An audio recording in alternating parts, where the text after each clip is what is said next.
നമോ ഭഗവതേ വാസുദേവായ. വസുദേവസുതൻ ദേവം കൗസചാണൂരമർദ്ദനം ദേവകീ പരമാനന്ദം കൃഷ്ണൗ വന്ദേ ജഗദ്ഗുരും. ശ്രീകൃഷ്ണൗ വന്ദേ ജഗദ്ഗുരും.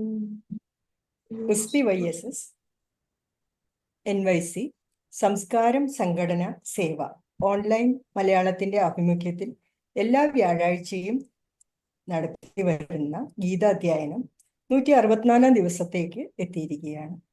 എല്ലാവർക്കും നമസ്കാരം. നാം 18-ാം അധ്യായത്തിൽ എത്തിയിരിക്കുകയാണ്. ഇന്ന് മോക്ഷസന്യാസി യോഗത്തിന്റെ 25 മുതൽ 30 വരെയുള്ള ശ്ലോകങ്ങളുടെ പഠനമാണ് ഇന്ന് വേദിയാകുന്നത്. വളരെ ചിട്ടയോടെയും മനോഹരമായും ധ്യാന ശ്ലോകം ചാൻഡിങ് റിവിഷൻ ചെയ്യാൻ എത്തിയിരിക്കുന്നത് പ്രേമലതാക്ക, ഓമനാക്ക, ഗൗരിദേവി ഒക്കെയാണ്. പ്രേമലതയ്ക്ക് ഉള്ളതുകൊണ്ട് രാജമ്മയൊക്കെ ആയിരിക്കും ചൊല്ലുന്നത്. ഗിരിജാക്കയുടെ ചാൻഡിങ് ഗൈഡൻസിൽ 25 മുതൽ 27 വരെയുള്ള ശ്ലോകങ്ങൾ പ്രിയ അക്കയും വിശദീകരണം പാർവതി അക്കയുമാണ്. 28 മുതൽ 30 വരെയുള്ള ശ്ലോകങ്ങൾ പ്രമീള അക്ക ചൊല്ലുന്നതോടൊപ്പം പ്രഭാ അക്ക വിശദീകരണം ചെയ്യുന്നു. ബാക്കപ്പിൽ രമാക്കയും രാജമാക്കയും ഉണ്ട്. മനോഹരമായ ഈ സായൻ സന്ധ്യയിൽ ഈ പഠനവേള ധന്യമാക്കുവാൻ എത്തിയ എല്ലാ യോഗബന്ധുക്കളെയും സ്വാഗതം ചെയ്യുന്നു. അതോടൊപ്പം ധ്യാന ശ്ലോകം ചൊല്ലാനായിട്ട് രാജമ്മയ്ക്ക് ക്ഷണിക്കുന്നു. ഹരി ഓം. എല്ലാവർക്കും നമസ്കാരം. ഓം ശ്രീ പരമാത്മനേ നമഃ. ഓം ശ്രീ ഗുരുഭ്യോ നമഃ. ഓം ശ്രീ ഗണേശായ നമഃ. ഓം സരസ്വത്यै നമഃ. ഓം ഹരിം ഓം തത്സത് പരമാത്മനേ നമഃ. ഓം പാർത്ഥായ പ്രതിബോധിതാം ഭഗവതാം നാരായണേന സ്വയം വ്യാസേന ഗ്രഥിതം പുരാണമുനിനാ മധ്യേ മഹാഭാരതം അദ്വൈതാമൃതവർഷിണീം ഭഗവതീം അഷ്ടാദശാധ്യായനീമംബ ത്വാമനുസന്ദധാമി ഭഗവദ്ഗീതേ ഭവദ്വേഷിണീം. നമോസ്തുരേ വ്യാസവിശാല ബുദ്ധേ പുല്ലാരവിന്ദായത പത്രനേത്ര യേന ത്വയാ ഭാരതതൈലപൂർണ്ണ പ്രജ്വാലിതോ ജ്ഞാനമയ പ്രദീപഃ പ്രപന്ന പാരിജാതായ തോത്രവേത്രകപാണയേ ജ്ഞാനമുദ്രായ കൃഷ്ണായ ഗീതാമൃദുഹേ നമഃ. സർവോപനിഷദോ ഗാവോ ദോക്ത ഗോപാലനന്ദന പാർത്ഥോ വത്സസുധുർഭോക്ത ദുഃഖം ഗീതാമൃതം മഹത്. വസുദേവസുതം ദേവം കംസചാണൂരമർദ്ദനം ദേവകീ പരമാനന്ദം കൃഷ്ണം വന്ദേ ജഗദ്ഗുരും. ഭീഷ്മാദ്രോണതടാ ജയദ്രഥജലാ ഗാന്ധാര നീലോത്പല ശല്യഗ്രാഹവതീ കൃപേണ വഹിനി കർണേന വേലാകുല അശ്വത്ഥാമ വികർണ ഘോരമകര ദുര്യോധനാവർത്തിനി സോത്തീർണ ഖലു പാണ്ഡവൈരണ നദി കൈവർത്തഃ കേശവഃ. പാരാശരിവചസരോജമമലം ഗീതാർത്ഥഗന്ധോത്കടം നാനാഖ്യാനഃ കേസരം ഹരികഥാ സംബോധനാബോധിതം ലോകേ സജ്ജന ഷഡ്പദൈരഹരഃ പേഭീയമാനം മുദാ ഭൂയാത് ഭാരത പങ്കജം കരിമല പ്രധ്വംസിന ശ്രേയസേ.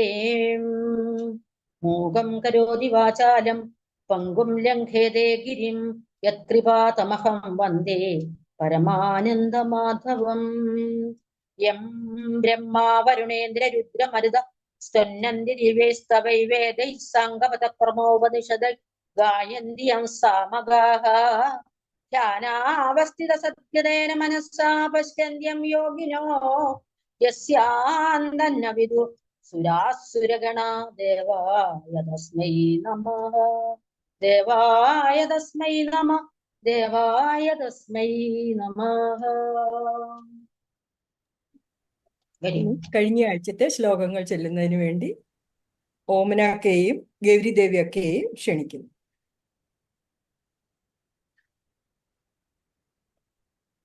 ഹരി ഓം. ജ്ഞാനം കർമ്മം ച കർത്താ ച ത്രിധൈവ ഗുണഭേദതഃ പ്രോച്യത്തെ ഗുണസംഖ്യാനേ യഥാവത് ശൃണുതാന്യപി സർവഭൂതേഷു യേനൈകം ഭാവമവ്യയമീക്ഷത്തെ അവിഭക്തം വിഭക്തേഷു തജ്ഞാനം വിദ്ധി സ്വാത്വികം പൃഥക്ത്വേന തു യജ്ഞാനാം നാനാഭാവാൻ പൃഥഗ്വിധാൻ വേത്തി സർവേഷു ഭൂതേഷു തജ്ഞാനം വിദ്ധി രാജസം. യത്തു കൃത്സ്നവദേകസ്മിൻ കാര്യേ സക്തമഹൈതുകം അദത്വാർത്ഥവദൽപം ച തത്താമസമുദാഹൃതം നിയതം സംഗരഹിതം അരാഗദ്വേഷധകൃതം അഫലപ്രേപ്സുനാ കർമ്മ യത്തൽ സാത്വികമുച്യത്തെ യത്തു കാമേപ്സുനാ കർമ്മ സാഹങ്കാരേണ വാ പുനഃ ക്രിയത്തെ ബഹുലായാസം തദ്രാജസമുദാഹൃതം. ഇനി ഇന്നത്തെ ശ്ലോകങ്ങൾ ചൊല്ലിത്തരുന്നതിന് വേണ്ടി ചാൻഡിങ് ഗൈഡൻസ് ഗിരിജാക്കിയെ ക്ഷണിക്കുന്നു. അതോടൊപ്പം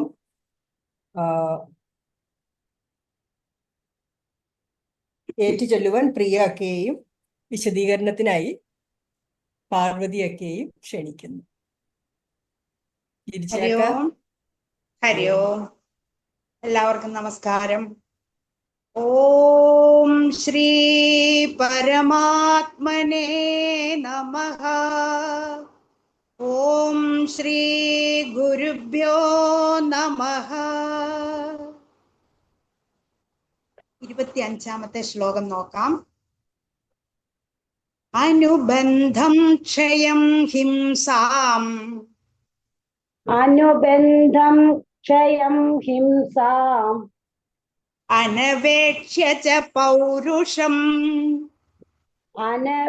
അനവേക്ഷ്യ ച പൗരുഷം മോഹാദാരഭ്യതേ കർമ്മ മോഹാദാരഭ്യതേ കർമ്മ യത്തത്താമസമുച്യതേ യത്തത്താമസമുച്യതേ. അനുബന്ധം ക്ഷയം ഹിംസാം അനവേക്ഷ്യ ച പൗരുഷം അനുബന്ധം ക്ഷയം ഹിംസാം അനവേക്ഷ്യ ച പൗരുഷം മോഹാദാരഭ്യതേ കർമ്മ യത്തത്താമസമുച്യതേ മോഹാദാരഭ്യതേ കർമ്മ യത്തത്താമസമുച്യതേ. അനുബന്ധം ക്ഷയം ഹിംസാം അനവേക്ഷ്യ ച പൗരുഷം മോഹാദാരഭ്യതേ കർമ്മ യത്തത്താമസമുച്യതേ. അനുബന്ധം ക്ഷയം ഹിംസാം അനവേക്ഷ്യ ച പൗരുഷം മോഹാദാരഭ്യതേ കർമ്മ യത്തത്താമസമുച്യതേ.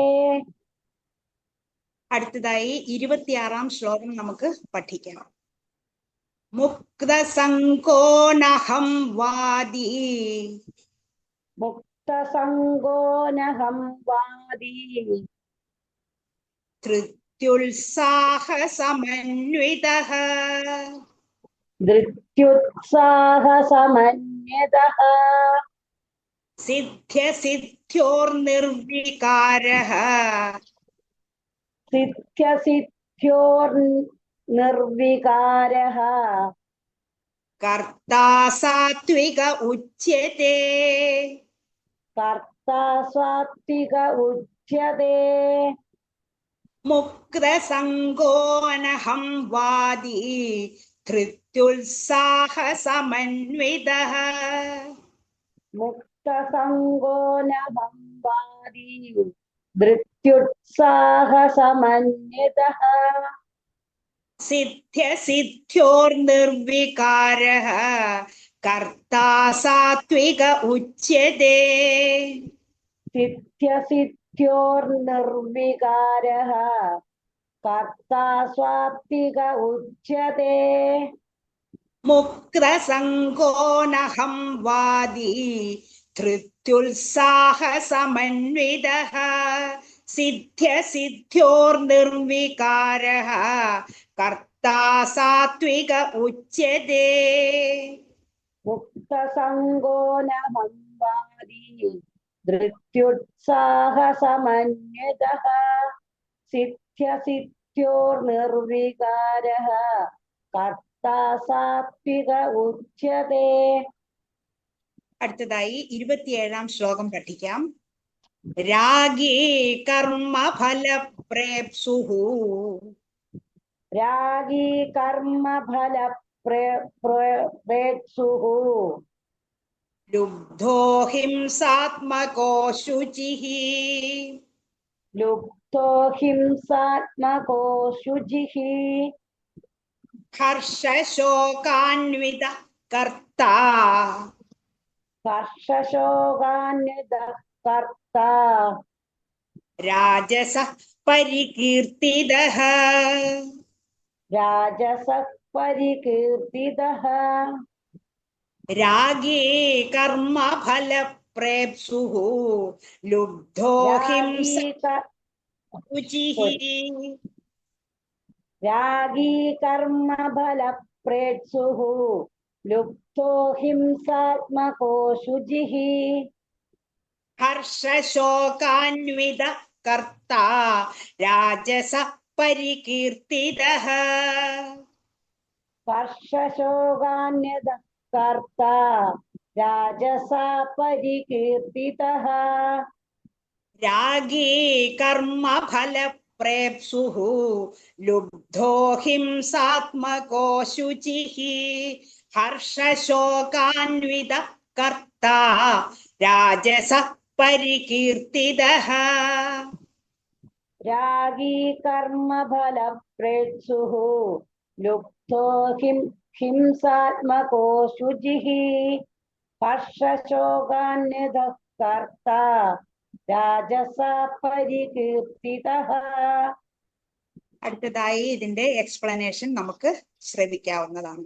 ഹരി ഹരിയോ.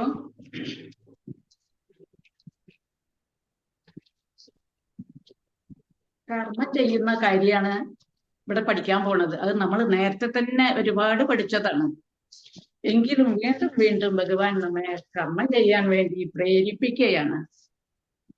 നമുക്ക് കർമ്മം ചെയ്യാതെ ഒരിക്കലും ജീവിക്കാൻ കഴിയില്ല.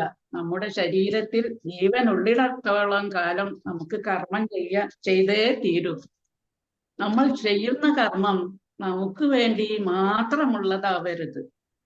സമൂഹത്തിനും നാടിനും രാഷ്ട്രത്തിനും വേണ്ടിയുള്ള കർമ്മമാണ് നമ്മൾ ചെയ്യേണ്ടത്. കർമ്മലോക ആണ് നമ്മുടെ ഭാരതം നമ്മെ പഠിപ്പിക്കുന്നത് തന്നെ. കുരുക്ഷേത്ര യുദ്ധം നടക്കുന്ന സമയത്ത് അർജുനന്റെ തേരാളിയാണല്ലോ ഭഗവാൻ കൃഷ്ണൻ. അർജുനൻ പറയാണ്, എന്നെ ഒന്ന് കൊണ്ടേ ഈ രണ്ട് അണികളുടെയും നടുക്കൊന്ന് ഈ രഥം നിർത്തുമെന്ന്. അപ്പൊ ഭഗവാൻ അവിടെ കൊണ്ടുപോയി നിർത്തും ചെയ്തു. രഥം നിർത്തി. അപ്പൊ അർജുനൻ ഈ മറുപക്ഷത്തിൽ നിൽക്കുന്നവരെങ്ങനെ നോക്കുകയാണ്. നോക്കിയപ്പോ ആകെ കൂടി വേർക്കാൻ തുടങ്ങി. എന്തോ ഭയങ്കര ഒരു പരവേഷം. കയ്യിൽ നിന്നാണ് ഈ വില്ല് ഊർന്ന് വീഴുകയാണ്. ഭയങ്കര വിഷം. ഇപ്പൊ എന്താ അറിയോ, മറുവശത്ത് നിൽക്കുന്നവർ അർജുനന്റെ സ്വന്തം ആൾക്കാരാണ്. പിതാക്കന്മാരും പിതാമഹന്മാരും സഹോദരരും അളിയന്മാരും അമ്മാമന്മാരും ഒക്കെയാണ്. അപ്പൊ വിചാരിക്കുകയാണ്, അയ്യോ ഇവരെയൊക്കെ കൊന്നിട്ട് എനിക്ക് എന്തിനാ വിജയം, ഇതിലെ പിന്നെ എനിക്ക് രാജ്യം എനിക്ക് ഇവരോട് യുദ്ധം ചെയ്യാൻ കഴിയില്ല എന്നും പറഞ്ഞ് വിഷമിച്ചിരിക്കുകയാണ്. കൃഷ്ണനോട് പറയാണ്, അയ്യോ കൃഷ്ണ, എനിക്ക് ഒരിക്കലും ഇവരായിട്ട് യുദ്ധം ചെയ്യാൻ കഴിയില്ല. ആ വിജയം എനിക്ക് വേണ്ട, ആ സന്തോഷം എനിക്ക് വേണ്ടാന്ന്. ആ സമയത്ത് കൃഷ്ണൻ അർജുനനെ സ്വന്തമായി ചിന്തിക്കാനും പ്രവർത്തിക്കാനും വേണ്ടി ഘട്ടം ഘട്ടമായി ഉയർത്തി കൊണ്ടുവരികയാണ് ഈ ഗീതയിലൂടെ ചെയ്യുന്നത്. മറ്റൊരു വിധത്തിൽ പറഞ്ഞാൽ കുരുക്ഷേത്ര ഭൂമിയിൽ ഭഗവാൻ കൃഷ്ണൻ നട്ട ധർമ്മരൂപമായ കൽപ്പക വൃക്ഷത്തിന്റെ 2 ശാഖകളാണ് ശ്രീമദ് ഭഗവത്ഗീതയും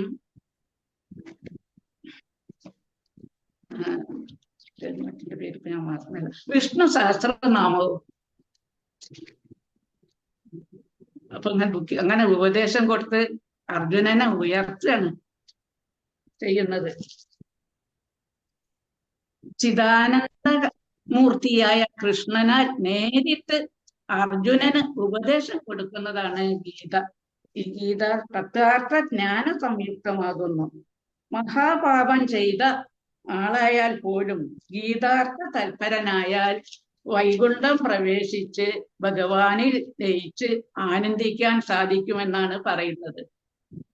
അതുപോലെ തന്നെ ഗീതാ പഠനം നടത്തുന്ന സ്ഥലത്തും എല്ലാ യോഗികളുടെയും ഋഷീശ്വരന്മാരുടെയും ഗോപന്മാരുടെയും ഉദ്ധവർ, നാരദർ എന്നീ പാർഷദന്മാരുടെയും സഹായവും അനുഗ്രഹവും ഉണ്ടായിരിക്കുമെന്നൊക്കെയാണ് പറയുന്നത്. ഇനി എങ്ങനെയുള്ള കർമ്മമാണ് ചെയ്യേണ്ടത് അറിയോ? അതാണ് ഇനി അടുത്ത ശ്ലോകത്തിൽ, ഈ ശ്ലോകങ്ങളിൽ നമുക്ക് പഠിക്കാനുള്ളത്. നോക്കുക, 25ാമത്തെ ശ്ലോകം നമുക്ക് നോക്കാം. അനുബന്ധം ക്ഷയം ഹിംസ മനവേക്ഷ്യ പൗരുഷം മോഹാദാരഭ്യതേ കർമ്മ യത്തസ്താമസമുച്യതേ. എന്താ അറിയോ? താമസമുച്യതേ. എന്താണ് താമസമുള്ള കർമ്മങ്ങൾ ഏതൊക്കെയാണ്? അതാണ് പറയുന്നത്. അനുബന്ധം എന്ന് പറഞ്ഞാൽ എന്താണെന്നറിയോ അർത്ഥം? ഭാവി ഫലത്തെയും അനപേക്ഷ ആലോചിക്കാതെ മൂഢത്വം കൊണ്ട് ആരംഭിക്കപ്പെടുന്ന കർമ്മാണ് താമസം എന്നറിയപ്പെടുന്നത്. എന്തൊക്കെയാണ് ഇപ്പൊ അത്? നമ്മൾ കർമ്മം ചെയ്യുകയാണെങ്കിൽ അതിന്റെ ഭാവി ഫലം എന്തെന്ന് ചിന്തിക്കാതെ അത് ആർക്കെങ്കിലും എന്തെങ്കിലും വിഷമം ഉണ്ടാക്കുകയോ അല്ലെങ്കിൽ എന്തെങ്കിലും ഉപദ്രവം ഉണ്ടാക്കുകയോ അതും അല്ലെങ്കിൽ ഈ കർമ്മം എനിക്ക് ചെയ്യാൻ കഴിയോ, ഉത്സാഹത്തോടു കൂടി ചെയ്യാൻ കഴിയോ, മുഴുമിപ്പിക്കാൻ കഴിയോ എന്നൊന്നും ആലോചിക്കാതെ, അതുപോലെ തന്നെ പ്രതിഫലം പ്രതീക്ഷിക്കാതെ, അതൊന്നും ചെയ്യാതെ ചെയ്യുന്ന കർമ്മാണ് താമസം എന്ന് പറയപ്പെടുന്നത്. എന്തൊക്കെയാണ്? ഈ കർമ്മം ചെയ്യുമ്പോൾ അതിന്റെ ഭാവി ഫലത്തൊന്നും ചിന്തിക്കുന്നില്ല. അതുകൊണ്ട് ആർക്കെങ്കിലും ദോഷം ഉണ്ടാവുമെന്നോ അല്ലെങ്കിൽ ആർക്കെന്തെങ്കിലും നാശം എന്തെങ്കിലും ഉണ്ടാവുമെന്നോ ആർക്കെങ്കിലും വിഷമം ഉണ്ടാവുമെന്നോ ഒന്നും ചിന്തിക്കാതെ, മൂഢത്വം കൊണ്ട് ഒന്നും അറിയാതെ, ഭയങ്കര അഹംഭാവത്തോടു കൂടി ആരോടും ഒന്നും അന്വേഷിക്കാതെ സ്വന്തം ഇഷ്ടത്തിന് കർമ്മം ചെയ്യാണ്. വളരെ വിഷമിച്ച് ചെയ്യാൻ കഴിയാതെ വിഷമിക്കുകയാണ്. അങ്ങനെ ചെയ്യുന്ന കർമ്മമാണ് താമസമുച്ചതേ, താമസം എന്ന് പറയുന്നത്. ഇനി 26ാമത്തെ ശ്ലോകം നോക്കാം. എന്താണ്? മുക്തസംഗോനഹം വാദി ധൃത്യുത്സാഹസമന്വിതഃ സിദ്ധ്യോർനിർവികാരഃ കർത്താ സാത്വിക ഉച്യതേ. ഇനി സാത്വിക, അതിനെ പറ്റിയാണ് പറഞ്ഞ. ആരാണ് സാത്വികൻ ചെയ്യുന്ന ആള്? സാത്വികൻ എന്ന് പറയുന്ന എങ്ങനെയുള്ള ആൾക്കാർ ഏതാണ് എന്നാണ് നമ്മൾ പഠിക്കാൻ പോണത്. മുക്തസംഗോ എന്ന് പറഞ്ഞാൽ എന്താണ്? ആസക്തി വെടിഞ്ഞവൻ. അനഹംവാദി, തൃപ്ത്യുത്സാഹ എന്ന് പറഞ്ഞ അഹംഭാവമില്ലാത്തവനും ധൈര്യത്തോടും ഉത്സാഹത്തോടും കൂടിയവനും സിദ്ധ്യോ വിജയപരാജയങ്ങളിൽ നിർവികാരഹ എന്ന് പറഞ്ഞാല് വികാരരഹിതനായ കർത്താവാണ് സാത്വികൻ എന്നറിയപ്പെടുന്നത്. എന്താ ആസക്തി വെടിഞ്ഞവൻ എന്ന് പറഞ്ഞാല് ഒരു കർമ്മം ചെയ്യുമ്പോ അതിന്റെ ഫലത്തെ പറ്റി ചിന്തിക്കുകയേ ചെയ്യരുത്. എനിക്ക് ഫലം വേണം, അതിന്റെ ഫലം എനിക്ക് കിട്ടണം എന്നൊക്കെ ചിന്തിക്കാതെ അഹംഭാവ ശൂന്യം എന്ന് പറഞ്ഞ മനസ്സിൽ അഹംഭാവമൊന്നുമില്ലാതെ ആരെയും മാനിക്കാതെയോ ഒന്നുമല്ല, എല്ലാരെയും സന്തോഷിപ്പിച്ചുകൊണ്ട് വളരെ ഉത്സാഹത്തോടു കൂടി ധൈര്യത്തോടും കൂടി ആ കർമ്മം ചെയ്യാണ്, മുഴുമിക്കുക സന്തോഷത്തോട് കൂടിയിട്ട്, യാതൊരു പ്രതിഫലം പ്രതീക്ഷിക്കാതെ. അതുപോലെ തന്നെ ലാഭനഷ്ടങ്ങളിൽ വികാരരഹിതൻ, ജീവിതത്തിൽ വിജയം വരുമ്പോ അമിതായിട്ട് ആഹ്ലാദിക്കുക, സന്തോഷിക്കുക. അതുപോലെ തന്നെ ദുഃഖം വരികയാണെങ്കിലോ അതിയായ ദുഃഖം, അത് പരാജയം വരികയാണെങ്കിലും ദുഃഖിക്കുക, വിജയം വരികയാണെങ്കിലും അതിയായി സന്തോഷിക്കുക. അതൊന്നും ഇല്ലാതെ വികാരരഹിതനായിട്ട് ധൈര്യത്തോടും എനിക്ക് ചെയ്യാൻ കഴിയും എന്നുള്ള ഒരു ധൈര്യം, വളരെ ഉത്സാഹത്തോടും എന്ന് പറഞ്ഞാൽ വളരെ സന്തോഷത്തോട് കൂടിയിട്ട് കർമ്മം ചെയ്യുക. യാതൊന്നും പരീക്ഷിക്കണില്ല, ആർക്കെങ്കിലും ദോഷമുണ്ടോന്നോ അല്ലെങ്കിൽ എന്തെങ്കിലും ഉപദ്രവമാകുമെന്നോ എല്ലതും ചിന്തിച്ച് അങ്ങനെ ആർക്കും ഒരു കേട് വരാത്ത വിധത്തിലുള്ള കർമ്മം സന്തോഷത്തോടും ഉത്സാഹത്തോടും കൂടി ചെയ്യുക. അങ്ങനെയുള്ള ആ കർത്താവിനെയാണ് നമ്മൾ സാത്വികൻ എന്ന് പറയുന്നത്. എന്താ സാത്വികൻ എന്ന് പറഞ്ഞാൽ അർത്ഥം എന്നറിയോ? സത്വഗുണമുള്ളവൻ അല്ലെങ്കിൽ ശാന്തശീലൻ എന്നൊക്കെ പറയപ്പെടുന്നു. ഇനി 27ാമത്തെ ശ്ലോകം നമുക്ക് നോക്കുക. രാഗീ കർമ്മഫലം പ്രേപ്സുർ ലുപ്തോ ഹിംസാത്മകോ ശുചി ഹർഷശോകാനിത കർത്ത രാജസ പരികീർത്തിത. ഇനി രാജസൻ എങ്ങനെയുള്ള ആളാണ് എന്നാണ് ഇനി പഠിക്കാൻ പോണത്. എന്താ രാഗി എന്ന് പറഞ്ഞാല് അർത്ഥം എന്നറിയോ? രാഗമുള്ളവൻ എന്നാണ്. കർമ്മഫല പ്രേപ്സു എന്ന് പറഞ്ഞ കർമ്മങ്ങളുടെ ഫലങ്ങളിൽ ആസക്തനും അതിയായ ആഗ്രഹം. ഹിംസാത്മകം എന്ന് പറഞ്ഞാൽ ഹിംസാശീലനും അശുചി മനഃശുദ്ധി ഇല്ലാത്തവനും സുഖദുഃഖങ്ങൾക്ക് അധീനനും ഒക്കെ ആയിട്ടുള്ള അങ്ങനെ ചെയ്യുന്ന കർത്താവ്, ആ കർത്താവാണ് രാജസൻ എന്ന് അറിയപ്പെടുന്നത്. എന്താണ്? കർമ്മം ചെയ്യുമ്പോ എനിക്കതിന്റെ ഫലം കിട്ടണം, അതിയായ രാഗം, അതിയായ കിട്ടണം എന്നുള്ള ഒരു ആഗ്രഹം, ആസക്തി ഉണ്ടാവുക മനസ്സിൽ. എന്ത് കർമ്മം ചെയ്യുമ്പോഴും അതിന്റെ ഫലം എനിക്ക് കിട്ടണം. അതുപോലെ തന്നെ അത് എത്ര കിട്ടിയാലും തൃപ്തിപ്പെടാതെ, എത്ര കിട്ടിയാലും പോരാ. അന്യന്റെ വസ്തു എപ്പോഴും ആഗ്രഹിക്കുന്ന ആളും, അതുപോലെ ഭയങ്കര പിശുക്ക് കാണിക്കുന്ന ആളും. ഹിംസാശീലനം എന്ന് പറഞ്ഞാൽ എന്താ അറിയോ? ഈ കർമ്മം കൊണ്ട് മറ്റുള്ളവർക്ക് വളരെയധികം ഉപദ്രവോ അല്ലെങ്കിൽ വിഷമോ ഒക്കെ ഉണ്ടാക്കുന്ന അങ്ങനത്തെ സ്വഭാവമുള്ള ആള്. അശുചി മനഃശുദ്ധി ഇല്ലാത്തവൻ എന്ന് പറഞ്ഞാൽ എന്താ? മനഃശുദ്ധി ഉള്ളവന്റെ ലക്ഷണങ്ങൾ എന്തൊക്കെയാണെന്നറിയോ?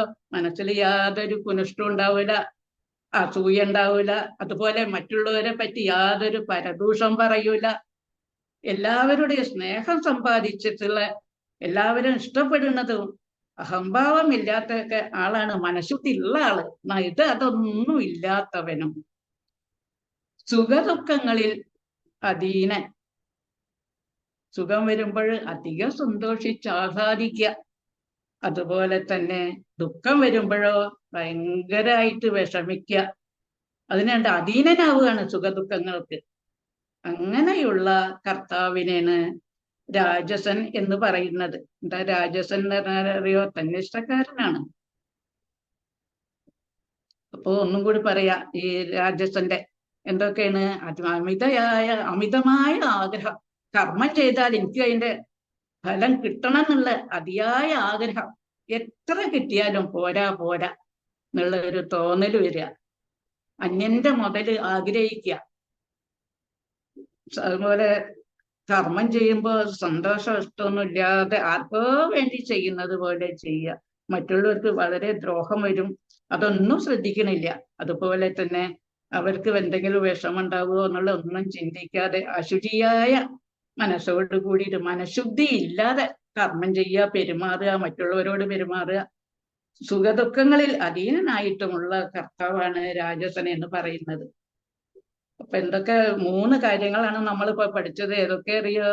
താമസൻ പഠിച്ച് ഏതൊക്കെ കർമ്മാണ് താമസം എന്നുള്ളത് നമ്മൾ പഠിച്ചതാണ്. ഭാവി ഫലത്തിനെ പറ്റി ഒന്നും ചിന്തിക്കാതെ അവനവന്റെ സ്വന്തം ഇഷ്ടത്തിന് മറ്റുള്ളവർക്ക് നാശം വരുത്തിക്കൊണ്ട് അത് വരുമോ എന്നുള്ളത് ശ്രദ്ധിക്കണില്ല, മറ്റവർക്ക് ദ്രോഹകരാകുമോ എന്നുള്ളത് ചിന്തിക്കണില്ല, ഒന്നും ആലോചിക്കാതെ എനിക്കത് ചെയ്യാനുള്ള ശേഷി ഉണ്ടോന്ന് കൂടി ആലോചിക്കാതെ സ്വന്തം ഇഷ്ടത്തിന് ചെയ്യുക. അത് മുഴുമിക്കാൻ കഴിയൂല. അങ്ങനെ അറിവില്ലായ്മ കൊണ്ട് ഏതൊരു കർമ്മം ചെയ്താലും അത് താമസം എന്ന് പറയുന്നു. പിന്നെ രണ്ടാമതിപ്പം നമ്മൾ പഠിച്ചതാണ് സാത്വികൻ. എങ്ങനെയുള്ള ആളാണ് സാത്വികൻ എന്ന് പറയപ്പെടുക എന്നാണ് പഠിച്ചത്. എന്തൊക്കെ അറിയോ? ഇത് ചെയ്യുമ്പോൾ, കർമ്മം ചെയ്യുമ്പോൾ അതിന്റെ യാതൊരു ഫലം വേണ്ട, അതിനെപ്പറ്റി ചിന്തിക്കണേ ആസക്തി ഇല്ല, യാതൊരു അഹംഭാവവും ഇല്ല, ആരോടും എല്ലാരോടും ചോദിച്ച് ഇഷ്ടത്തോടു കൂടി ഇവർക്ക് സന്തോഷമുള്ള കാര്യങ്ങളൊക്കെയാണ് പ്രവർത്തിക്കുന്നത്. ധൈര്യത്തോടും ചെയ്യുന്ന കർമ്മം ധൈര്യത്തോടും ഉത്സാഹത്തോടും കൂടി ചെയ്യുക. അത് നല്ലപോലെ ആ സമയത്തിനുള്ളിൽ തന്നെ മുഴുമിപ്പിക്കുക. അതുപോലെ വിജയം വരുമ്പോൾ അതിയായി ആഹ്ലാദിക്കാതെയും പരാജയം വരുമ്പോൾ അതിയായി ദുഃഖിക്കാതെയും അങ്ങനെ വികാരരഹിതനുമായിട്ടുള്ള കർത്താവാണ് സാത്വികൻ എന്ന് പറയപ്പെടുന്നത്. ഇനി 27-ാമത്തേല് നമ്മൾ പഠിച്ചെന്താണ്? രാജസൻ.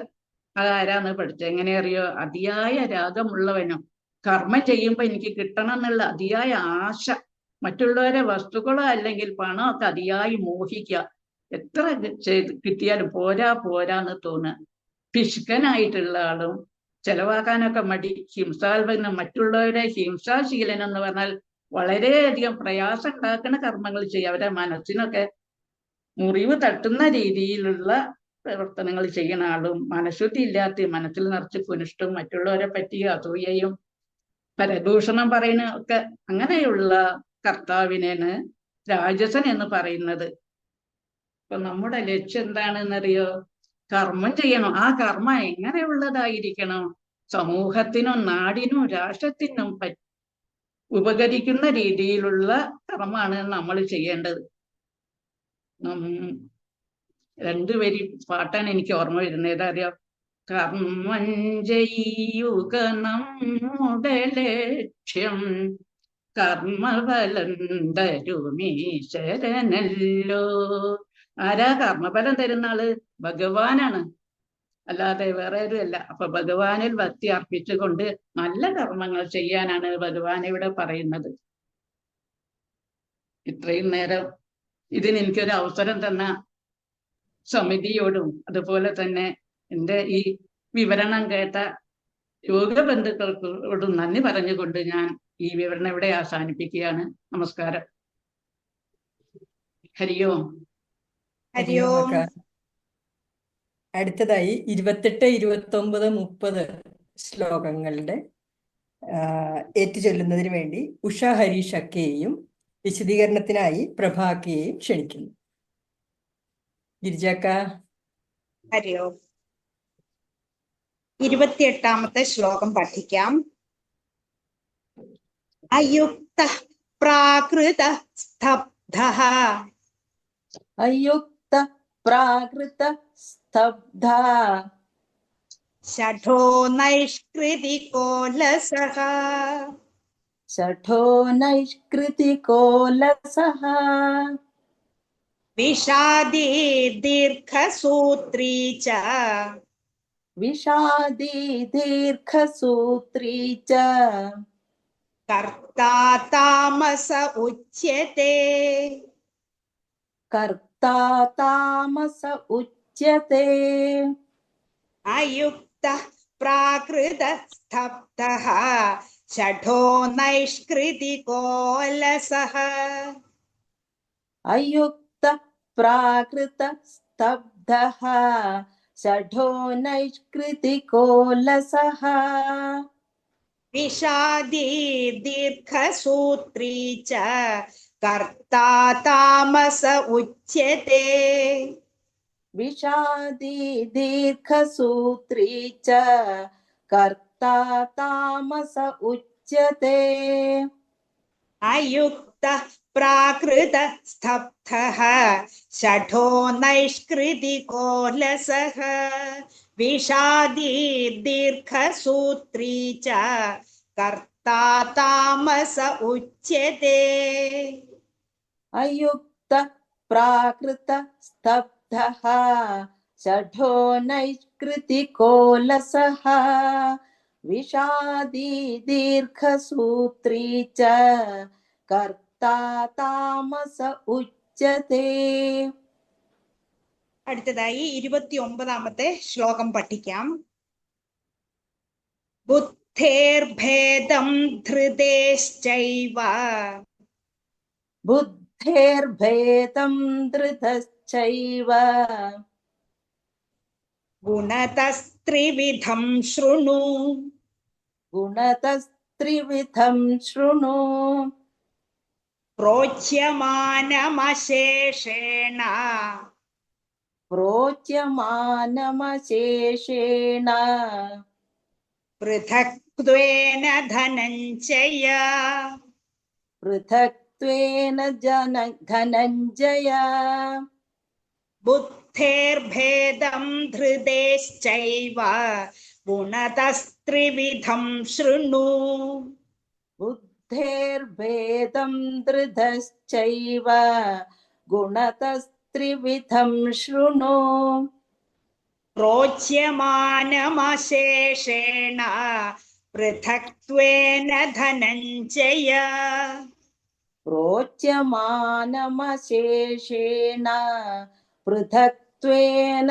धनञ्जय ബുദ്ധേർഭേദം ധൃതേശ്ചൈവ ഗുണതസ്ത്രിവിധം ശൃണു പ്രോച്യമാനമശേഷേണ പൃഥക്ത്വേന ധനഞ്ജയ बुद्धेर्भेदं धृते चैव गुणतस्त्रिविधं शृणु प्रोच्यमानमशेषेण पृथक्त्वेन धनञ्जय.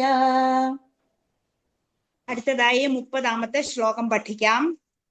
പ്രവൃത്തിം ച നിവൃത്തിം ച प्रवृत्तिं च निवृत्तिं च कार्याकार्ये भयाभये कार्यकार्ये भयाभये बन्धं मोक्षं च या वेत्ति बन्धं मोक्षं च या वेत्ति बुद्धिः सा पार्थ सात्विकी बुद्धि सा पार्थ सात्विकी प्रवृत्तिं च निवृत्तिं च कार्याकार्ये भयाभये प्रवृत्तिं च निवृत्तिं च कार्याकार्ये भयाभये बन्धं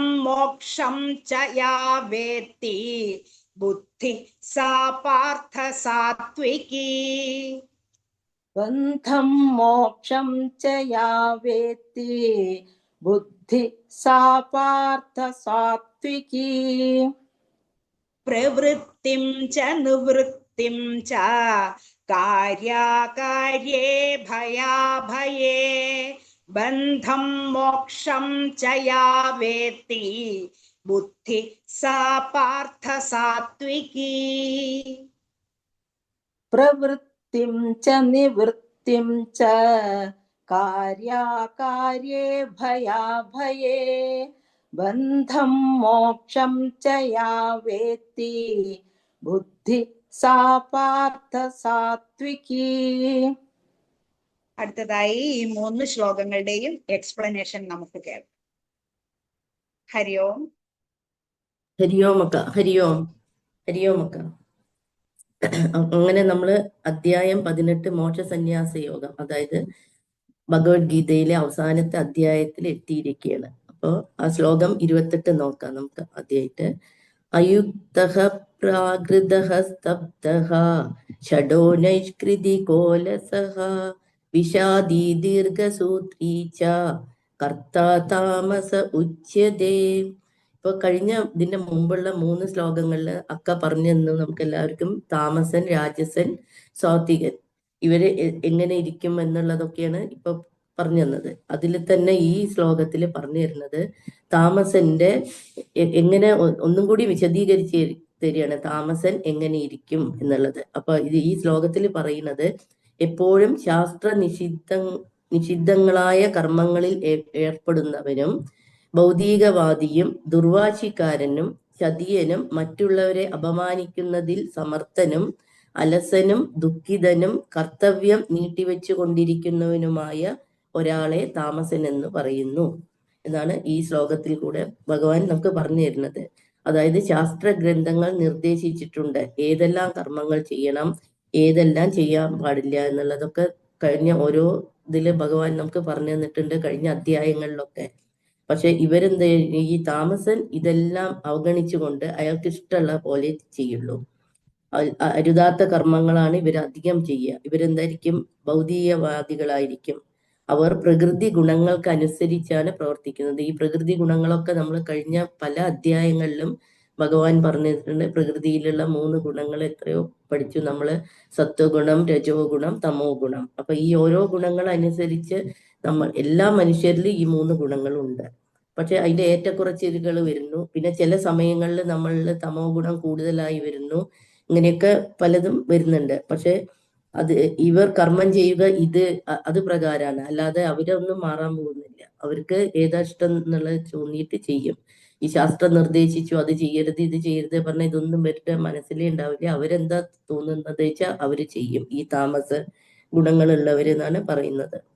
പിന്നെ അതനുസരിച്ചാണ് അവർ കർമ്മം ചെയ്യുക. പ്രമാണ ഗ്രന്ഥങ്ങളിലെ നിർദ്ദേശങ്ങൾ അനുസരിച്ചല്ല അവർ പ്രവർത്തിക്കുന്നത്.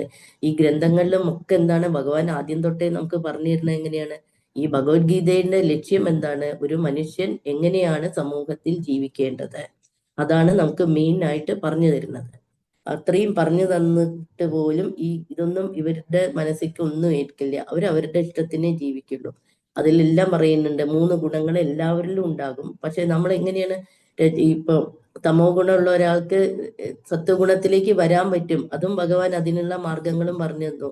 കുറെ ഭക്തന്മാരായിട്ട് കൂട്ടുകൂടുക, പിന്നെ ഭഗവത് സത്സംഗങ്ങളിൽ പങ്കെടുക്കുക, ഭഗവാനെ പ്രാർത്ഥിക്കുക, ഇങ്ങനെയൊക്കെ ചെയ്യുമ്പോൾ നമ്മൾ ഓട്ടോമാറ്റിക്കായിട്ട് നമ്മളുടെ ഉള്ളിലുള്ള തമോ ഗുണം കുറഞ്ഞു വരുന്നിട്ട് രജോ ഗുണവും അതും കുറഞ്ഞു വന്നിട്ട് നമുക്കൊരു സത്വഗുണം കിട്ടും. അപ്പൊ അതിനുള്ള മാർഗങ്ങളും അതിന്റെ ഗുണദോഷങ്ങൾ എന്തൊക്കെയാണ്, ഇങ്ങനെ ഓരോ ഗുണം ഉണ്ടായാല് എന്നുള്ളതെല്ലാം നമുക്ക് ഓരോ അധ്യായങ്ങളിൽ പലപ്പോഴുമായിട്ട് പല ശ്ലോകങ്ങളിൽ കൂടെ നമ്മളൊക്കെ പഠിച്ചിട്ടുണ്ട്. പക്ഷെ ഇവർക്ക് ഇതിനൊന്നും എത്ര പറഞ്ഞു കൊടുത്താലും അവർക്ക് അവര് മാറില്ല എന്നുള്ളതാണ് ഇതെന്ന് പറയുന്നത്. ഇവരുടെ സ്വഭാവം എങ്ങനെയായിരിക്കും? ഇവർക്ക് സൗമ്യത കുറയും. ആരുമായിട്ട് അത്ര ഒരു കർക്കശ സ്വഭാവക്കാരായിരിക്കും. ആരോടും ഒരു സൗമ്യതയായിട്ട് പെരുമാറുണ്ടാവില്ല. പിന്നെ കൗശലക്കാരായിരിക്കും. എവിടെ പോയാലും അവരുടെ ഒരു കണ്ണിങ് നേച്ചർ അവർ കാണിച്ചുകൊണ്ടിരിക്കും. പിന്നെന്തായിരിക്കും? പിന്നെ പരദൂഷണത്തിൽ സമർത്ഥരായിരിക്കും. അവര് കൂടുതൽ സമയം ചെലവഴിക്കാൻ ഇഷ്ടപ്പെടുന്നത് ഇങ്ങനെ പരദൂഷണം പറയുക, അങ്ങനത്തെ, അല്ലാതെ ഭക്തി മാർഗങ്ങളോ അല്ലെങ്കിൽ ഭഗവാനെ പ്രാർത്ഥിക്കുക, ഭഗവാനും അല്ല അങ്ങനെയൊക്കെ ചെയ്തു കഴിഞ്ഞാൽ അവർക്ക് ഓട്ടോമാറ്റിക്കായിട്ട് ആർക്കും മാറ്റാൻ പറ്റും. ഇത് ഭഗവാൻ പറയുന്നുണ്ട്, നമ്മൾ സ്വന്തമായിട്ട് തീരുമാനിക്കണം, അല്ലാതെ ഒരാൾക്ക് ചെയ്തു തരാൻ പറ്റുന്ന കാര്യമില്ലല്ലോ ഇതൊന്നും. അപ്പൊ അങ്ങനെ ഇവരെന്തായിരിക്കും? അലസരായിരിക്കും. ഇതൊക്കെ ഇങ്ങനത്തെ ഇതൊക്കെ ചെയ്തിട്ട് എല്ലാം ഭയങ്കര മടിയന്മാരായിരിക്കും. ഒരു പണിയും ചെയ്യാൻ ഇഷ്ടപ്പെടില്ല. പിന്നെ അവരുടെ കർത്തവ്യം തന്നെ അവരെന്താണ് നീട്ടിവെക്കുള്ളൂ. ഇപ്പൊ ചെയ്യേണ്ട, നീ കുറച്ച് കഴിഞ്ഞിട്ട് നാളെ ചെയ്യാം, മറ്റന്നാ ചെയ്യാ പറഞ്ഞിട്ട് 1 മണിക്കൂർ കൊണ്ട് ചെയ്യേണ്ട കാര്യങ്ങളൊക്കെ ചിലപ്പോൾ ഇവര് 2-3 വർഷമൊക്കെ എടുക്കുക. അത്രയും മടിയന്മാരായിട്ടാണ് ഇവര് കൊല്ലങ്ങളോളം നീട്ടിക്കൊണ്ട് പോകുന്നാണ് പറയുന്നത്. പിന്നെ എപ്പോഴും ഒരു വിഷാദരായിരിക്കും. കാരണം ഒന്നും ഒരു ലക്ഷ്യമില്ലല്ലോ. ഇങ്ങനെ അലസരായിട്ടിരിക്കുക, കാര്യങ്ങളൊന്നും ചെയ്യുന്നില്ലെങ്കിൽ പിന്നെ അവരുടെ ജീവിതത്തിനും ഒരു ലക്ഷ്യം ഇല്ലാത്ത പോലെയല്ലേ. അപ്പൊ പൊതുവെ അവരൊരു വിഷാദ സ്ഥിതിയിലായിരിക്കുമല്ലോ. എപ്പോഴും അങ്ങനെ ആയിരിക്കും ഇരിക്കുക. അങ്ങനത്തെയൊക്കെ ഗുണങ്ങൾ എന്ന് പറയാല്ല, ഇങ്ങനെയൊക്കെ ഉള്ള സ്വഭാവങ്ങളായിരിക്കും ഈ താമസത്തിന് അധികം ഉണ്ടാവുക എന്നാണ് ഇതില് പറയുന്നത്. പക്ഷെ ഇതിനുള്ള എല്ലാം ഭഗവാൻ നമുക്ക് പലപ്പോഴും പറഞ്ഞു തന്നിട്ടുണ്ട്. ഇതൊക്കെ എല്ലാവരിലും ഉള്ളത് തന്നെയാണ്, ഈ തമോ ഗുണവും രജോ ഗുണവും ഒക്കെ. പക്ഷെ അതിൽ നിന്നെല്ലാം നമ്മള് പുറത്തേക്ക് വരാൻ ശ്രമിക്കണം. അതിനുള്ള മാർഗങ്ങളും ഒക്കെ പലപ്പോഴും ഭഗവാൻ എല്ലാവർക്കും പറഞ്ഞു തന്നിട്ടുണ്ട്. കൂടുതൽ ഭഗവാനെ പ്രാർത്ഥിക്കൂ, പിന്നെ ഭഗവത് സേവനം ചെയ്യൂ, അപ്പൊ നമുക്ക് ഓട്ടോമാറ്റിക്കായിട്ട് നമ്മളെ സ്വഭാവത്തിൽ തന്നെ മാറ്റങ്ങൾ വരും എന്നെല്ലാം പറഞ്ഞു തന്നിട്ടുണ്ട് പല ശ്ലോകങ്ങളിലും ഒക്കെ ആയിട്ട്. പക്ഷെ ഈ ശ്ലോകത്തിൽ അവരുടെ കാര്യങ്ങളാണ് പറഞ്ഞു തരുന്നത്. ഇനി നമുക്ക് അടുത്ത ശ്ലോകം നോക്കാം. ശ്ലോകം 29. ബുദ്ധേർഭേദം ധൃതശൈവ ഗുണദസ്ത്രീവൃതം ശൃണു പ്രോജ്യമാനമശേഷേണ പൃഥക്തേന ധനഞ്ജയ. ഹേ ധനഞ്ജയ, ഭൗതിക പ്രകൃതിയുടെ ത്രിഗുണങ്ങൾ അനുസരിച്ച് പലതരത്തിലുള്ള ദൃഢനിശ്ചയങ്ങളും അറിവുകളും ഉണ്ട്. അവയെക്കുറിച്ച് ഇനി വിവരിച്ചു തരാം, കേട്ടോളൂ എന്നാണ് ഈ ശ്ലോകത്തിൽ പറയുന്നത്. അതായത് ഈ ശ്ലോകത്തിൽ 3 കാര്യങ്ങളാണ് പറഞ്ഞു തരുന്നത്. ജ്ഞാനം, ജ്ഞേയം, ജ്ഞാനി എന്നിവ ഈ ത്രിഗുണങ്ങളുടെ അടിസ്ഥാനത്തിലും ഇതിനെ 3 വിധത്തിൽ വിഭജിച്ചിട്ടുണ്ട് എന്ന് പറഞ്ഞു തരുന്നുണ്ട് ഈ ശ്ലോകത്തില്. അപ്പൊ അങ്ങനെ വിവരിച്ച ശേഷം പറയുന്നത് കർത്താവിന്റെ ബുദ്ധിയെയും നിശ്ചയദാർഢ്യത്തെയും ഈ ത്രിഗുണങ്ങളുടെ അടിസ്ഥാനത്തിൽ എങ്ങനെ വിഭജിക്കാമെന്ന് ഭഗവാൻ വിശദീകരിക്കുകയാണ്. അപ്പൊ ഇതിൽ 3 പറഞ്ഞത്. ഒന്ന് ജ്ഞാനം. ജ്ഞാനം പറഞ്ഞു കഴിഞ്ഞാൽ നോളജ് പറഞ്ഞാൽ ഇപ്പൊ ഇവിടെ പറയുന്നത് ആത്മീയ ജ്ഞാനമാണ്, അല്ലാതെ ഭൗതികമായ നോളജിനെയല്ല ഇവിടെ ഉദ്ദേശിക്കുന്നത്. അപ്പൊ ആത്മീയ ജ്ഞാനം എന്താണ്? ആത്മീയ ജ്ഞാനം നമുക്ക് ആത്മാവും ശരീരവും തമ്മിലുള്ള വ്യത്യാസം, അതായത് ബോഡി ആൻഡ് സോൾ. ഇത് ഭഗവാൻ 2ാമത്തെ അധ്യായത്തില് സാഖ്യയോഗം, അതില് കുറെ ഫിലോസഫിയാണ് പറഞ്ഞിരിക്കുന്നത്. അതിലാണ് കൂടുതൽ ആത്മാവിനെ കുറിച്ച് നമുക്ക് പറഞ്ഞു തന്നിരിക്കുന്നത്. അതിലൊരു പറയുമ്പോ ഒരു ഇമ്പോർട്ടൻറ്റ് ശ്ലോകമാണ്, അത് പറയാതിരിക്കാൻ പറ്റില്ല. അത് നൈനം ചിന്തന്തി ശസ്ത്രാണി നൈനം ദഹതി പാവകഃ ന ചൈന്യം ക്ലേജയന്ത്യോപോ ന ശോഷയതി മാരുതഃ. അതിൽ പറയുന്നത് എന്താ വെച്ചാല് ആത്മാവിനെ ആയുധം കൊണ്ട് നമുക്ക് കീഴടക്കാൻ പറ്റില്ല. മുറിക്കാനോ അഗ്നിക്ക് ദഹിപ്പിക്കാനോ വെള്ളത്തിന് നനയ്ക്കാനോ ഒരു കാറ്റിന് ശോഷിപ്പിക്കാനോ പറ്റില്ല. ആത്മാവ് ഒരിക്കലും നശിക്കാത്തതാണ്, അനശ്വരമാണ് എന്ന് നമുക്ക് ഇത് പറഞ്ഞു തരുന്നുണ്ട്. ആ ജ്ഞാനം അറിയുന്നതാണ് ആ ആത്മീയ ജ്ഞാനം, അതായത് സ്പിരിച്വൽ നോളജ്. ഇതാണ് ഇവിടെ ഉദ്ദേശിക്കുന്ന ജ്ഞാനം. ഇത് നമ്മൾ അറിഞ്ഞിരിക്കണം. ഭഗവാൻ ഇതേപോലെ തന്നെ 2ാം അധ്യായത്തിൽ തന്നെ പറയുന്നുണ്ട്. ഒരു കൂടി ഉണ്ട്, ഇത് വാസാംസി ജീർണാനി യഥാ വിഹായ. അതായത് നമ്മളുടെ ഇത് ആത്മാവ് നശിക്കുന്നില്ല. നമ്മൾ ഈ പഴയ വസ്ത്രം ഉപേക്ഷിച്ചിട്ട് പുതിയ വസ്ത്രം ധരിക്കുന്നത് പോലെ ഈ ആത്മാവ് വേറൊരു ശരീരത്തിലേക്ക് പ്രവേശിക്കുന്നു എന്നാണ് പറയുന്നത്. ഭഗവത്ഗീതയിൽ അതാണ് ആ സാഖ്യയോഗം എന്ന അധ്യായത്തിൽ ഇതെല്ലാം പറഞ്ഞു തരുന്നുണ്ട് ആത്മാവിനെ കുറിച്ചിട്ട്. അപ്പൊ ഇപ്പോഴും പറയുന്നുണ്ടല്ലോ, നമുക്ക് മനുഷ്യജന്മം കിട്ടി. ഇതന്നെ കിട്ടാൻ വളരെ ബുദ്ധിമുട്ടിയിട്ടാണ് ഈ മനുഷ്യജന്മം നമുക്ക് കിട്ടിയിരിക്കുന്നത്. പക്ഷെ അത് നമ്മൾ അടുത്ത ജന്മം ഉണ്ടെന്ന് പറയുമ്പോൾ അതും ഏറ്റവും ഭഗവത് ധാമത്തിൽ എത്തുന്നതാണ് നമ്മളുടെയൊക്കെ ലക്ഷ്യം. പക്ഷെ അവിടേക്ക് എത്തുക എന്ന് പറഞ്ഞു കഴിഞ്ഞാൽ അതിനായിട്ട് നമ്മൾ ഒരുപാട് പരിശ്രമിക്കണം. സാധാരണ ഈ ജീവിതത്തിൽ നമുക്ക് പറ്റുമോ അറിയില്ല, ശ്രമിച്ച് പോയാൽ നല്ലത്. പക്ഷെ അറ്റ്ലീസ്റ്റ് നമ്മളൊരു മനുഷ്യജന്മം, ഇതിൽ താഴേക്കിടയിലുള്ള ജന്മങ്ങളിലേക്ക് പോവാതിരിക്കാന് നമ്മൾ ശ്രമിക്കണം എന്ന് പറയുന്നുണ്ട്. അപ്പോൾ അങ്ങനെ നമ്മളുടെ കർമ്മങ്ങൾ നന്നായിരിക്കണം. നമ്മൾ ഈ ജന്മം ചെയ്യുന്ന കർമ്മം അനുസരിച്ചാണ് നമുക്ക് അടുത്ത ജന്മത്തിൽ ഒരു ബോഡി ഭഗവാൻ തരുന്നത്. ഇതെല്ലാം നിശ്ചയിക്കുന്നത് ഭഗവാനാണ്. അപ്പൊ ഇതെല്ലാം മനസ്സിലാക്കുന്ന ഇതാണ് ഈ ജ്ഞാനം എല്ലാം മനസ്സിലാക്കുന്ന ആളെയാണ് ജ്ഞാനി എന്ന് പറയുന്നത്. അപ്പോൾ ശരീരം നശിക്കും, ആത്മാവിന് നാശമില്ല. ഈ അറിവാണ് ജ്ഞാനം എന്ന് പറയുന്നത്, അതായത് സ്പിരിച്വൽ നോളജ്. മറ്റേതൊക്കെ വെറും ഭൗതിക നോളജാണ്. ഇപ്പൊ സ്കൂളിലൊക്കെ പഠിപ്പിക്കുന്നത് എന്താണ്? സാധാരണ ഒരു നോളജ്. അത് ഭൗതികം എന്ന് പറഞ്ഞാൽ നശിക്കുന്നത് എന്നാണ്. അപ്പൊ അതിനെ പറ്റിയുള്ള അറിവ് അത്രേ സ്കൂളിൽ പഠിക്കുന്നുള്ളൂ. ഇത് നമുക്ക് പഠിക്കണമെങ്കിൽ നമ്മൾ എന്ത് ചെയ്യണം? ഒരു ഗുരുവിന്റെ മുഖത്ത് നിന്നോ അല്ലെങ്കിൽ ഒരു പരമ്പരയിൽ നിന്നോ നമുക്ക് ഈ ആത്മീയ ജ്ഞാനം കിട്ടുള്ളൂ. അപ്പൊ ഈ ആത്മീയ ജ്ഞാനം കിട്ടിക്കഴിഞ്ഞാല് ആണ് നമുക്കൊരു സ്പിരിച്വൽ നോളജ് എന്തെങ്കിലും അറിഞ്ഞു എന്ന് പറയുന്നത്. ഈ ഭഗവത്ഗീത പഠിക്കുമ്പോൾ നമുക്ക് എല്ലാവർക്കും ഇപ്പൊ കുറെയൊക്കെ മനസ്സിലായിട്ടുണ്ടാവുമല്ലോ അത് എന്താണെന്നുള്ളത്. പിന്നെ അതിൽ പറയുന്നത് ജ്ഞേയം. ജ്ഞേയം എന്ന് പറയുന്നത് അറിയപ്പെടേണ്ടത് എന്ന് പറയുന്നു. അറിയപ്പെടേണ്ടത് ആരാണ്? ഭഗവാൻ. നമ്മൾ ഈ വേദങ്ങളെ ശാസ്ത്രങ്ങളെ എല്ലാം പഠിക്കുന്നത് എന്തിനാണ്? ഭഗവാനെ കുറിച്ച് അറിയാൻ വേണ്ടിയിട്ടാണ്. ഭഗവാനാണ് അറിയപ്പെടേണ്ടത്. അപ്പൊ ഈ വേദം എന്ന് പറഞ്ഞാൽ എന്താണ്? അത് ഭഗവാനാണ്. വേദാന്തം എന്താ പറയുന്നത്? വേദാന്തം ഉണ്ടാക്കിയതും വേദങ്ങളെ അറിയുന്നതും ഞാനാണ്. ഇതും ഒരു ഒരു ശ്ലോകത്തിൽ ഭഗവാൻ തന്നെ പറയുന്നുണ്ട്, സർവസ്വ ചാഹം പറഞ്ഞിട്ടൊരു ശ്ലോകമുണ്ട്. അതിൽ പറയുന്നുണ്ട് സർവ്വജീവികളുടെയും ഹൃദയത്തിൽ ഞാൻ വസിക്കുന്നുണ്ട്.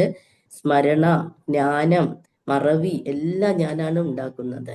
അപ്പൊ ഈ വേദങ്ങൾ പഠിക്കുന്തോറും നമ്മൾ ഭഗവാനെ മനസ്സിലാക്കുന്നു. ഇനിയിപ്പോ അതും പറയുന്നുണ്ട്, വേദങ്ങളൊക്കെ ഇപ്പൊ എല്ലാവർക്കും ഇങ്ങനെ ഇരുന്ന് പഠിക്കാൻ പറ്റില്ല, ചിലവർക്കൊന്നും ഇപ്പൊ വായിക്കാൻ അറിയില്ല, അങ്ങനെ പലരും ഉണ്ടെങ്കിലും അതും ഭഗവാൻ പറഞ്ഞു തന്നു. ഒന്നുമില്ല, എന്നെ പ്രാർത്ഥിക്കുക, ഭഗവാനിൽ സറണ്ടർ ചെയ്യുക. അങ്ങനെ ചെയ്യുന്നവർക്ക് കൂടി ഭഗവാൻ മോക്ഷം കൊടുക്കുന്നാണ് പറയുന്നത്. അത്ര ഇത് ജ്ഞാനം കിട്ടിയിട്ടില്ലെങ്കിൽ കൂടി. പക്ഷെ ഇതെല്ലാം എന്താണ്, ഭഗവാനാണ് എന്ന് മനസ്സിലാക്കിയിട്ട് പ്രവർത്തിക്കുക. എല്ലാ വേദം ഭഗവാനിൽ നിന്ന് വരുന്നു. വേദത്തിനെ മനസ്സിലാക്കുന്നു എന്ന് പറഞ്ഞാൽ തന്നെ എന്താണ്, ഭഗവാനെ മനസ്സിലാക്കുന്നു.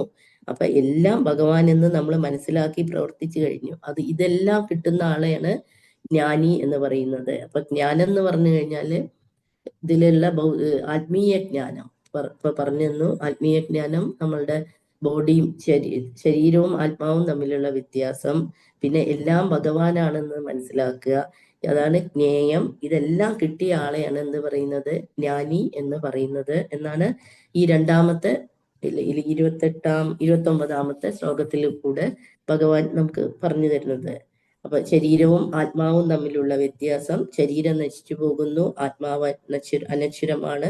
നമ്മൾ ശരീരമല്ല, സ്പിരിറ്റ് സോൾ, നമുക്ക് നാശമില്ല. ഇതാണ് ശരിയായ അറിവ്. ഇത് ഭഗവത്ഗീതയിൽ തന്നെ ഭഗവാൻ ആദ്യം പറയുന്നുണ്ട്. അർജുനൻ ഇപ്പൊ യുദ്ധത്തിന് പോകുമ്പോ എല്ലാവരെയും കാണുന്നുണ്ടല്ലോ, ഗുരുജനന്മാരെയും പിതാമഹന്മാരെയും ഒക്കെ കാണുമ്പോ അർജുനൻ അവിടെ അയ്യോ എനിക്ക് ഇവരെയൊന്നും വധിക്കാൻ പറ്റില്ല പറഞ്ഞിട്ട് സങ്കടപ്പെടുന്നുണ്ടല്ലോ. അവിടെ തന്നെ ഭഗവാൻ എന്താ പറയുന്നത്, പിന്നെ നീ ഇവരൊന്നും വധിക്കുന്നില്ല, ഇത് ശരീരമേ അവരുടെ നശിക്കുന്നുള്ളൂ, പിന്നെ അവരുടെ ആത്മാവ് എന്നെന്നും നിലനിൽക്കുന്നുണ്ട്, അതുകൊണ്ട് നീ യുദ്ധം ചെയ്യാൻ മടിക്കണ്ട എന്ന് പറഞ്ഞു കൊടുക്കുന്നുണ്ടല്ലോ അർജുനൻ അവിടെ തന്നെ. അപ്പൊ അതാണ് ഈ 29ാമത്തെ ശ്ലോകത്തിൽ കൂടെ നമുക്ക് ഭഗവാൻ പറഞ്ഞു തരുന്നത്. ഇനി 30ാമത്തെ ശ്ലോകം നോക്കാം. പ്രവൃത്തിം ച നിവർത്തിം ച കാര്യേ കാര്യേ ഭയാഭയേ ബന്ധം മോഷം ച യാ വേത്തി ബുദ്ധി സാ പാർത്ഥ സാത്വികി. കുന്തിപുത്ര, ചെയ്യേണ്ടതും ചെയ്തു കൂടാത്തതുമെന്ന്, ഭയപ്പെടേണ്ടതും ഭയപ്പെടേണ്ടാത്തതുമെന്ത്, ബന്ധത്തിനും മോക്ഷത്തിനും കാരണമാവുന്നതെന്ത് എന്നെല്ലാം അറിയുന്നതാണ് സാത്വികമായ ബുദ്ധി. അപ്പൊ ഈ ശ്ലോകത്തിൽ പറഞ്ഞു തരുന്നത് നമുക്ക് സാത്വികമായ ബുദ്ധി എന്താണ്. ഇപ്പൊ നമുക്ക് തന്നെ അറിയാം എന്താ ചെയ്യാൻ പാടില്ല, ചെയ്യാൻ പാടില്ലാത്ത രണ്ടും വിവേചനം നമുക്കുണ്ടെങ്കിൽ നമുക്കറിയാലോ എന്താ ചെയ്യേണ്ടത് എന്നുള്ളത്. അപ്പൊ ആ വിവേചന ബുദ്ധിയെയാണ് ഇവിടെ പറയുന്നത് സാത്വികമായ ബുദ്ധി. നമ്മൾ തന്നെ അറിയണം ഏത് ചെയ്യാൻ പാടില്ലാത്തത്, എന്തു ചെയ്യാം എന്നുള്ളത്. അപ്പൊ ശാസ്ത്ര നിർദ്ദേശങ്ങൾ അനുസരിച്ച് കർമ്മങ്ങൾ ചെയ്യുന്നതിനെ, അഥവാ ഈ ശാസ്ത്രത്തിലൊക്കെ പറയുന്ന പോലെ കർമ്മങ്ങൾ ചെയ്യുന്നത് അഥവാ അനുഷ്ഠാനർഹങ്ങളായ കർമ്മങ്ങൾ ചെയ്യുന്നതിനെയാണ് പ്രവൃത്തി എന്ന് പറയുന്നത്. ഇതിൽ പ്രവൃത്തി എന്ന് പറയുന്നത് അതാണ്. പിന്നെ അവയ്ക്ക് വിരുദ്ധങ്ങളായി ചെയ്തുകൂടാ. ഈ ശാസ്ത്രത്തില് എല്ലാം നമുക്ക് പറഞ്ഞു തരുന്നുണ്ട് ചെയ്യാൻ പാടുള്ള. അപ്പൊ അതിന് വിരുദ്ധമായതൊന്നും ചെയ്യാൻ പാടില്ല. അത് നമ്മളെ വിവേചനം, നമ്മളുടെ ബുദ്ധി കൊണ്ടാണ് നമ്മളത് തീരുമാനിക്കുന്നത്.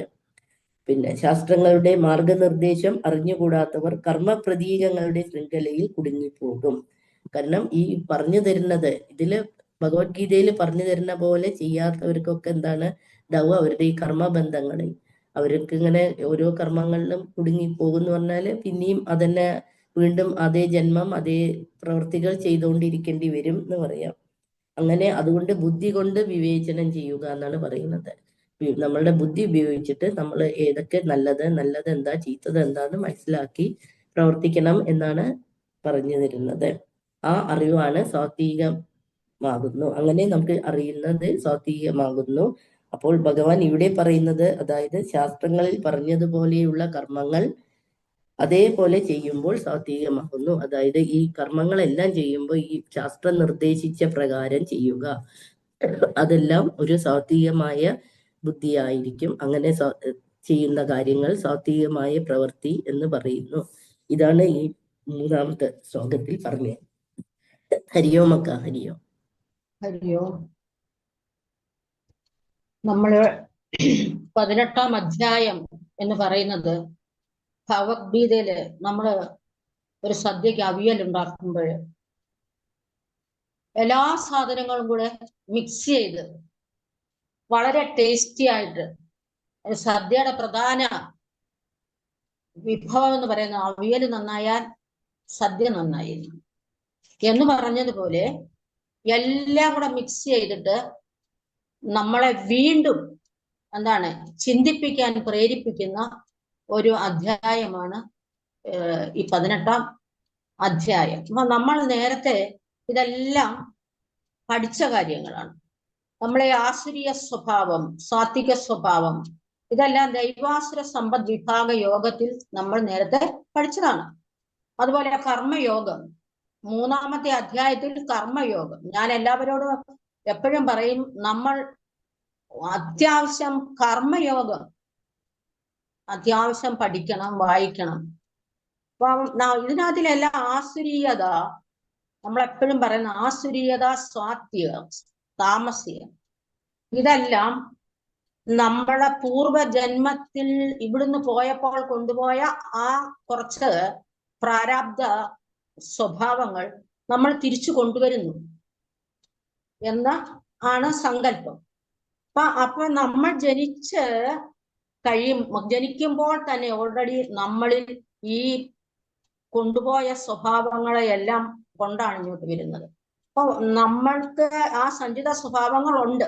അതോടൊപ്പം തന്നെ നമ്മൾ വീണ്ടും വളർന്നു വരുന്ന ആ സാഹചര്യം, സമൂഹം, ഇതെല്ലാം നമ്മളെ ഈ ആസുര്യതയിലും സാത്വികതയിലേക്കും താമസികതയിലേക്കും പ്രേരിപ്പിച്ചു കൊണ്ടുപോകാനുള്ള ഘടകങ്ങൾ കൂടി ആണ്. അപ്പൊ ആരൊക്കെയാണ് താമസികം അല്ലെങ്കിൽ ആരൊക്കെയാണ് സാത്വികര് എന്ന് നമ്മളിപ്പോ ഇവിടെ പറഞ്ഞു. സാത്വികര് ആയിട്ടുള്ള ആൾക്കാര് വളരെ കുറവാണ് നമ്മുടെ സമൂഹത്തില്. ഉണ്ടെന്ന് അഭിനയിക്കുന്നെങ്കിൽ പോലും അവര് പൂർണ്ണമായും പ്രവൃത്തിയിൽ സാത്വികരാവാൻ സാധ്യതയില്ല, വളരെ കുറവ്. ഇപ്പൊ ഈ കലിയുഗത്തിൽ നമ്മൾ ഭാഗവതത്തിന്റെ അവസാനം കലിയുഗ വർണ്ണന എന്നും പറഞ്ഞ ഒരു അധ്യായമുണ്ട്, വായിച്ചു നോക്കണം. അപ്പോഴ് ഇന്ന് മുഴുവനും എന്താണ്, ഫേക്കാണ്, അഭിനയങ്ങളാണ്. അപ്പൊ സാത്വികരായിട്ടുള്ളവരെ നമുക്ക് കുറച്ചുനാൾ ഇടപെട്ട് കഴിയുമ്പോൾ അറിയാം അവര് സാത്വികരാണോ അവര് രാജസിക സ്വഭാവമുള്ളവരാണോ. അറ്റ് പ്രസന്റ് നമുക്ക് അറിയത്തില്ല. അപ്പൊ ആ സാത്വികരായിട്ടുള്ളവരുമായ സമ്പർക്കം എപ്പോഴും നമുക്ക് ആ സമ്പർക്കം എങ്ങനെയാണ് ഒരാളെ രാജസികമായ സ്വഭാവത്തിൽ നിന്നും അല്ലെങ്കിൽ താമസിക സ്വഭാവത്തിൽ നിന്നും അപ്ലിഫ്റ്റ് ചെയ്യുന്നത് എന്നാൽ അതിന് സാധിക്കും. എങ്ങനെയാണ് ശങ്കരാചാര്യ സ്വാമികൾ പറഞ്ഞ പോലെ സത്സംഗത്തെ നിസ്സംഗം. സത്സംഗം കൊണ്ട് നല്ല മുല്ലപ്പൂമ്പടി ഏറ്റുകിടക്കും കല്ലിനുമുണ്ട് ആ സൗരഭ്യം എന്ന് പറഞ്ഞ പോലെ നമ്മൾ ഏത് തരം ആൾക്കാരുമായിട്ട് സഹകരിക്കുന്നുവോ അവരിലെ കുറച്ച് ഗുണങ്ങളെ നമ്മൾക്ക് ഇങ്ങോട്ട് ട്രാൻസ്ഫോം ചെയ്തുകൊണ്ടിരിക്കും. അങ്ങനെ ഈ രാജസിക സ്വഭാവക്കാരെ നമ്മൾക്ക് മാറ്റിയെടുക്കാൻ കഴിയും. പൂർണ്ണമായിട്ട് മാറ്റിയെടുക്കാൻ, പെട്ടെന്ന് മാറ്റിയെടുക്കാനും കഴിയും. അതുപോലെ താമസിക സ്വഭാവക്കാര്, അങ്ങനെ ഇവരെയെല്ലാം നമുക്ക് കയറൂത്ത് അങ്ങനെ അഴിച്ചു വിട്ടാലും നമ്മുടെ സമൂഹത്തിന് ഇത് വലിയൊരു പ്രശ്നമാണ്. രാജസീയ സ്വഭാവമുള്ളവര് നമുക്ക് ആവശ്യമാണ്. രാജസ്യത നമ്മൾക്ക് കുറെ ആൾക്കാര് നമ്മുടെ സമൂഹത്തിന് വേണ്ടി ചിന്തിക്കാനും വർക്ക് ചെയ്യാനും പടുപടാൻ ചെയ്യാനും ഒക്കെ. എല്ലാവരും അങ്ങ് സന്യാസിയാണെന്നൊക്കെ പറയണം. സന്യാസിമാരായി പോയി കഴിഞ്ഞാൽ നമുക്ക് യാതൊരുവിധ ഡെവലപ്മെന്റും നടക്കില്ല. പക്ഷേ ഇപ്പൊ നടക്കുന്നത്, നമ്മൾ ന്യൂസ് പേപ്പർ വായിക്കുമ്പോഴ്, ന്യൂസ് കേൾക്കുമ്പോഴ് എല്ലാം എന്താണ് നടക്കുന്നത്? ഒരാവറേജ് രാജസീയതയല്ല ഇപ്പൊ നടക്കുന്നത്. 100% അല്ല, അതിലും കൂടിയ രാജസീയ സ്വഭാവം, കൊല്ലുന്നു, തിന്നുന്നു. അതാ കലിയുഗ വർണ്ണന പറഞ്ഞിരിക്കുന്ന പോലെ തന്നെയാണ്. വ്യാസ ഭഗവാൻ എത്രയോ ദീർഘവീക്ഷണമുള്ള ഒരാളാണ്. അപ്പൊ അങ്ങനെയുള്ള രാജസീയമായ സ്വഭാവത്തിൽ നിന്ന് നമുക്ക് മാറ്റിയെടുക്കാം. ഭഗവാൻ എപ്പോഴും ഈ ഗീത മുഴുവനും കൂടുതൽ ഇമ്പോർട്ടൻസ് കൊടുത്തിരിക്കുന്നത് എന്താണ്? കർമ്മയോഗത്തിനും ജ്ഞാനയോഗത്തിനുമാണ്. അപ്പൊ ജ്ഞാനത്തിന്റെ കുറവ് നമുക്ക്, ജ്ഞാനം എന്ന് പറഞ്ഞാൽ നമ്മളിപ്പോ പറഞ്ഞ പോലെ പരാവിദ്യ, അപരാവിദ്യ, അല്ലെ ടെക്നോളജിക്കൽ നോളജ്. ഈ ടെക്നോളജിക്കൽ നോളജ് കൊണ്ട് നമുക്ക് ആ ടെക്നോളജിക്കൽ ലെവലിൽ വളരാനേ പറ്റുള്ളൂ.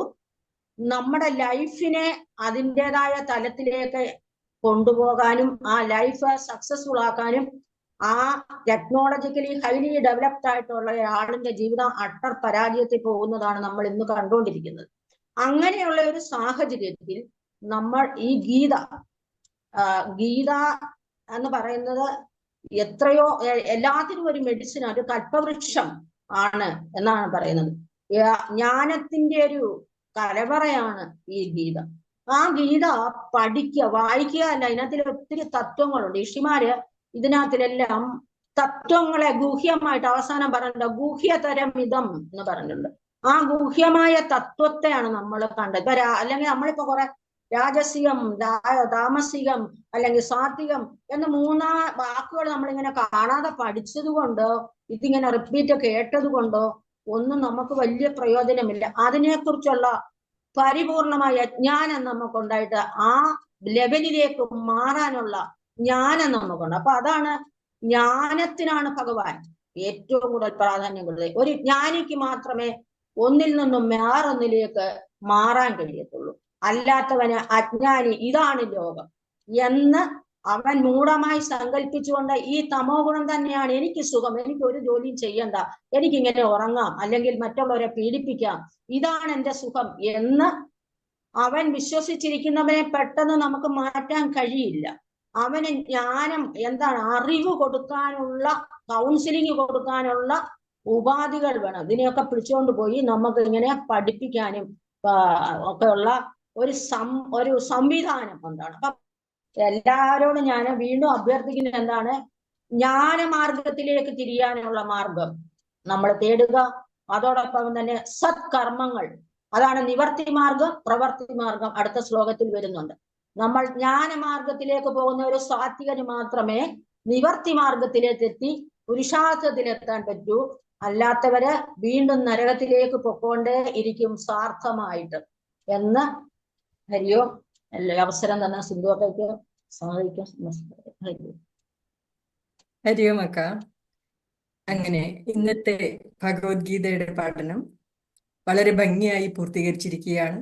ഇവിടെ ഭക്തിപൂർവം ധ്യാന ശ്ലോകം ചൊല്ലിയ രാജമാക്ക, റിവിഷൻ നടത്തിയ ഓമനാക്ക, ഗൗരി ദേവിയക്ക, ചാൻഡിങ് ഗൈഡൻസ് ചെയ്ത ഗിരിജാക്ക, റിപ്പീറ്റ് ചെയ്ത പ്രിയാക്ക, ഉഷ ഹരീഷക്ക, പിന്നെ വിശദീകരണം നൽകിയ പാർവതിയക്ക, പ്രഭാക്ക, ബാക്കപ്പിൽ ഉണ്ടായിരുന്ന രമാക്ക, രാജമാക്ക, എല്ലാവർക്കും സമിതിയുടെ പേരിലും എൻ്റെ പേരിലും സ്നേഹവും കൃതജ്ഞതയും അറിയിക്കുന്നു. ഈ ഗീതായാത്രയിൽ നമ്മോടൊപ്പം പിന്നണിയിൽ കൃത്യതയോടെ പ്രവർത്തിക്കുന്ന സിന്ധു അക്ക, സുനൈനാക്ക, അഭിനന്ദനങ്ങളും നന്ദിയും യോഗബന്ധുക്കളുടെ എല്ലാവരുടെയും പേരിലും എൻ്റെ പേരിലും അറിയിക്കുന്നു. എല്ലാവരുടെയും മാനസിക ഉന്നമനത്തിനായി ഈ പരിപാടി ഇത്ര ഭംഗിയായി വ്യവസ്ഥിതമായി നടത്തുന്ന സമിതിയുടെ പേരിൽ നമുക്ക് അഭിമാനം കൊള്ളാം. എന്നെ ഈ ആങ്കറിംഗ് വിശ്വസിച്ചേൽപ്പിച്ച സമിതിക്കും സിന്ധുവയ്ക്കും വിനീതമായ നമസ്കാരം, നന്ദി. സർവോപരി ഭഗവാനാൽ എനിക്ക് തന്ന ഈ അവസരം ഞാൻ കൃത്യതയോടെ ചെയ്തു എന്ന് വിശ്വസിക്കട്ടെ. എല്ലാവർക്കും നന്ദി, നമസ്കാരം. ഇനി നമുക്ക് ലോക കല്യാണ മന്ത്രം ചൊല്ലാൻ സിദ്ധരാകാം. കൈകൾ നമസ്കാര സ്ഥിതിയിൽ, മുഖത്ത് സന്തോഷത്തിന്റെ മന്ദഹാസം. സർവേ ഭവന്തു സുഖിനഃ, സർവേ സന്തു നിരാമയാഃ, സർവേ ഭദ്രാണി പശ്യന്തു, മാ കശ്ചിത് ദുഃഖഭാഗ് ഭവേത്. ഓം ശാന്തി ശാന്തി ശാന്തി. ഓം തത്സത്. ഹരി ഓം.